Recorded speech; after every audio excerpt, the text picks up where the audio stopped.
How to delete your Shein account permanently. So let's get started with the tutorial.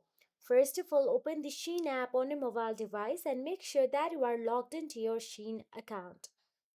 Once in there, all you have to do is tap on the Me or Profile icon available at the bottom right corner of your screen and navigate to your Shein profile section. Once there, tap on the Settings gear icon at the top right corner of your screen, and all you have to do is tap on the Manage My Account or Account option available at the top. There you can see Delete My Account option available. Tap on it. Now all you have to do is tap on Apply to Delete Account and follow the prompts. Select a reason, enter a verification code and confirm.